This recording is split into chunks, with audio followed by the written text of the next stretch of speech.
So let's start the discussion on sign network. Okay, we have already understood what is a sign network. Sign networks have edges with signs. It generally we can think of three types of signs: positive, negative, and neutral. But when we discuss here in this particular lecture, we assume that there are two types of signs: positive and negative. Okay, so in the sign network, when sign comes into the picture, right, you can actually think of different ways to analyze it, right. In social science theory, there are two ways to analyze a sign network. One is called the balance theory, another is called status theory, right. Now in balance theory, what we try to understand, we try to look at friends and enemies kind of relations, right, and we look at the network as a whole, right. We look at a specific portion and then we see that okay, this pair of nodes, this particular pair of nodes have say positive relation, this pair has a negative relation, and so on and so forth. So how can we think of a notion called balance, right? I mean, when a network is not balanced, what happens? So that imbalanced part, right, of a network will gradually split, will gradually get decentralized, and then nodes may move from one part of the network to another part of the network. So therefore, it is always important to study the stability of a network, okay, because if we know that, let's think about telecommunication network, right. Let's say this Jio, BSNL, right, Airtel, they have their own telecommunication network, and if you know that okay, the Jio network is not that stable, in the sense like nodes, I mean users are not very happy, right. It may happen that a node can move from Jio network to say Airtel network, or to say BSNL network, right. And this is called node churning. So node is basically moving from one subpart of a network to another subpart of the network. Okay. So now the question is, if this actually happens, can we quantify the stability in some ways? Okay. So of course there are multiple ways to quantify stability. It basically comes under electrical engineering. I will not talk about that aspect of it, but what I will talk about here, I will talk about more of a social science aspect, right, social science perspective here about stability. Okay. So let's think of three node motif, a triangle. Okay. What are the possible possible ways you can assign signs to different edges? It can be plus, right. Let's say this is A, B, C, and I am assuming that each edge is undirected, therefore the relation is symmetric. Okay. So it means that A and B are friends, B and C are friends, C and A are friends. Okay. This is one structure, right. Structure 2, right. Let's say let's say this is structure 1, and now we have structure 2 where this is again A, B and C, and this is minus, and plus, right, meaning that B and C are friends, whereas A and B are enemies and A and C are also enemies. Okay. Structure 3, A, B, C, and then positive, negative, right. This is structure 3. A, B are friend, A, C are friend, but B, C are enemies, right. And structure 4, A, B, C, minus. This is structure 4. So these are the 4 possible ways you can assign signs to edges. Okay. Now let us analyze these structures one by one. Okay. So let's look at structure 1, this one. Okay. It basically says that this is a triad, a triangle. It consists of 3 positive signs, right, and this is balance because I mean all of them are mutually friends of each other. Okay. So when everyone is friend of others, there is a mutual trust and respect, and therefore the structure will be stable. So this is a stable stable triad. Now let's look at 2, right. in the second structure we see that there is a mutual enemy. B and C are friends, but A is a mutual enemy. Okay. So what does it mean? So the mutual enemy towards the third party between two friends, that provides a common ground of interactions. Say B and C are friends, and they keep talking about their enemies, right, which is also quite natural in our society, right. Whenever two friends meet, they actually start talking about their enemies, right, the individuals who they do not like, and so on and so forth. So therefore, this part would also be stable, meaning that B and C will always remain friends, whereas A and B will always remain enemy, and A and C will always remain enemy, right. So this is also stable. Let's look at the third one, right. So here two enemies B and C, they share a common friend A, and let's try to understand the meaning of this structure, right. So this is a triad consisting of two positive and one negative sign, okay, and this is unbalanced, this is imbalanced, okay. The mutual friends B and C, they would be under stress. They would be under stress to make sides and support one friend over the other, right. And what happens is that while two other individuals B and C, they keep maintaining their animosity, okay. So the structure remain balanced only if the common friend is able to influence, right, this common friend will able to influence, right, the enemy, one of the enemy nodes to become friends as well, okay. Say this guy A convince C, right, to become B's friend, so this would become positive then. If this happens, then this would become stable, otherwise not, right. Or one of the enemy nodes, right, exerts some sort of greater pressure on the common friend, right. So say for example this guy B, he starts pressurizing A, right, to make an animosity with C. What would happen? Then this edge becomes negative, for example. If this edge becomes negative, then this structure is same as this structure. If B is able to convince this, then structure 3 will become stable, otherwise unstable. Till this part, I mean, if this is positive, if this is this is positive, this is positive, this is negative, then this is unstable, right. And what about this one? What about the fourth one? So this triad consists of 3 negative signs, and this is an unbalanced triad. So when there is no mutual trust among nodes, the structure is unstable, right, and will disintegrate unless two enemies come together and conspire against the third party, okay. For example, I mean, you can think of it as different parties in political election, and say A, B and C, they are all oppositions of each other, right.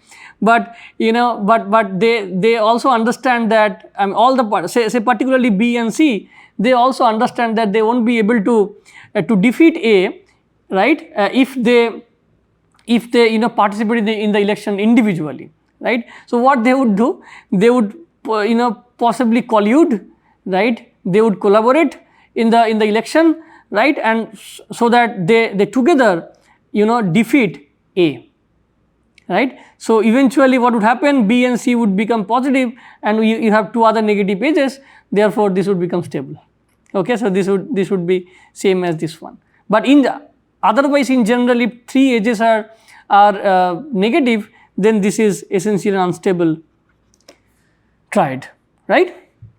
So now how do we easily understand it? The easy way to understand it without going deeper into the meaning of it, you just look at, you multiply signs. So plus times plus plus times plus is plus, okay. Minus times minus is plus and times plus is plus, right. So, here plus times plus is plus and plus times minus is minus, and the fourth one is also minus, right. So, if the aggregated sign is that, this is a very bad way of interpreting it in general, but in this way you can easily understand. So, if the aggregated sign is negative, it means the structure is unstable. If it is positive, the structure is stable, okay. Now, this is called balance theory. In balance theory, we try to understand the stability of a network, the stability of our society based on the friendship and animosity kind of relationships, okay.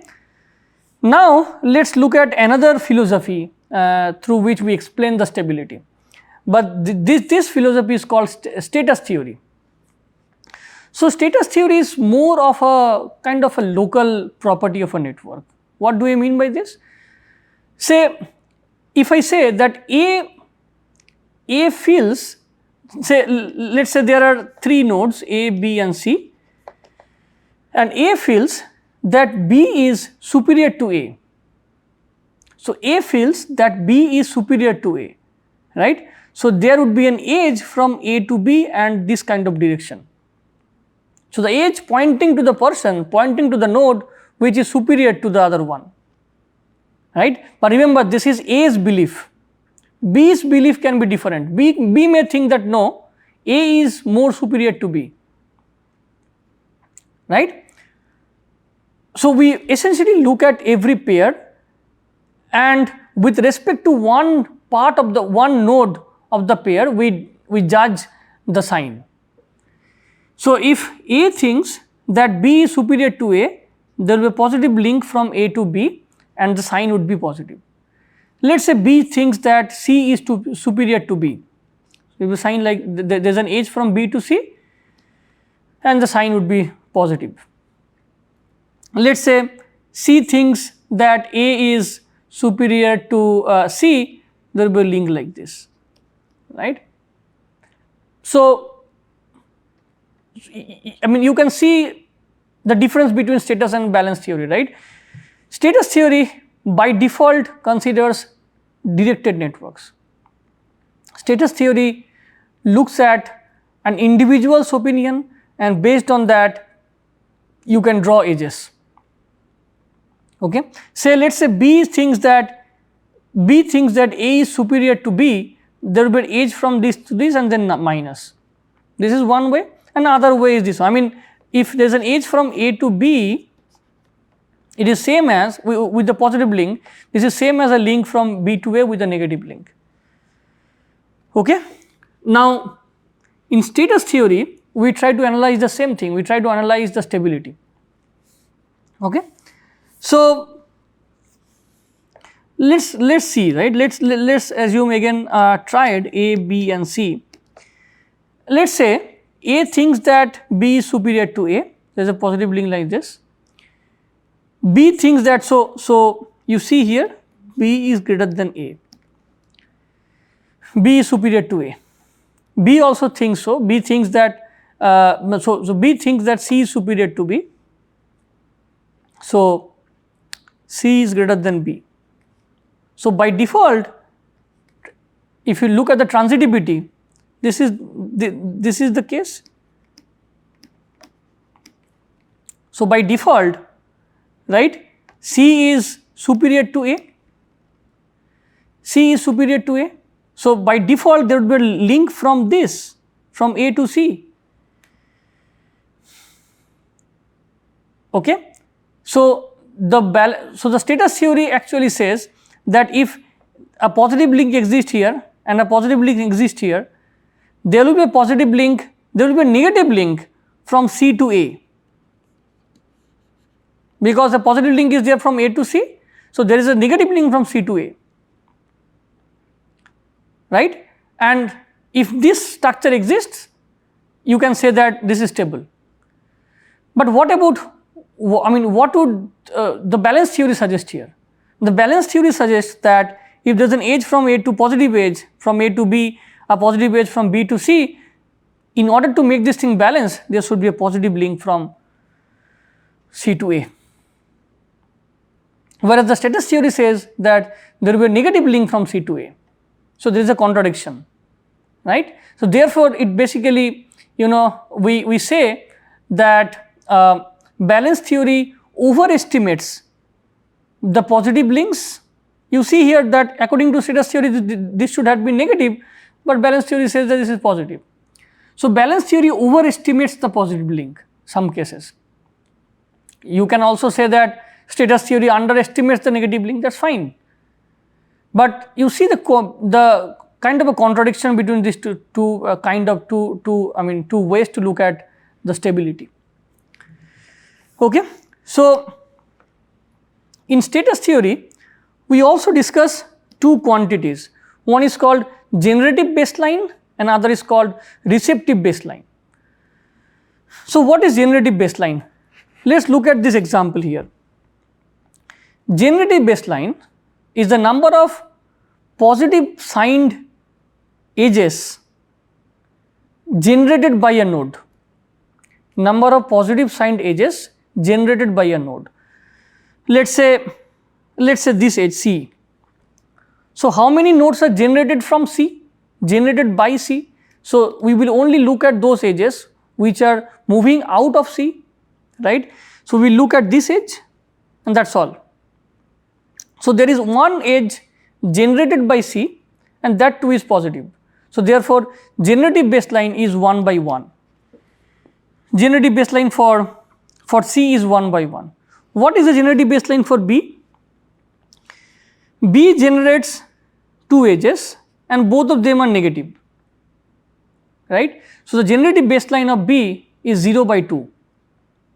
Out of two edges, 0 edges are 0 edge is positive. What about A?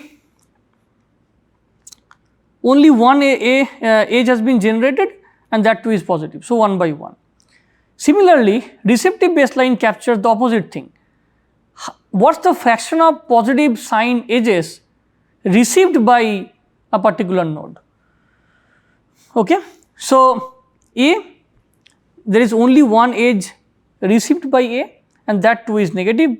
Okay. So, there are two other edges which are positive. So, there are 3 edges received by A and out of 3, 2 edges are positive, therefore, 2 by 3 is the receptive baseline. Similarly, for B and C. Now, why these things are important? Generative baseline and receptive baseline. So, for a particular node, if you see that node has high generative baseline, right, but low receptive baseline, what does it mean? It basically means that guy feels, because high generative baseline, that guy feels that he is inferior to others. Therefore, the guy has generated a lot of positive links. So, that person believes that he or she is inferior to other persons. That is why positive links have been generated. Okay. At the same time, if the receptive baseline is also low, it means that the other individuals also feel that this guy is an inferior person. Okay.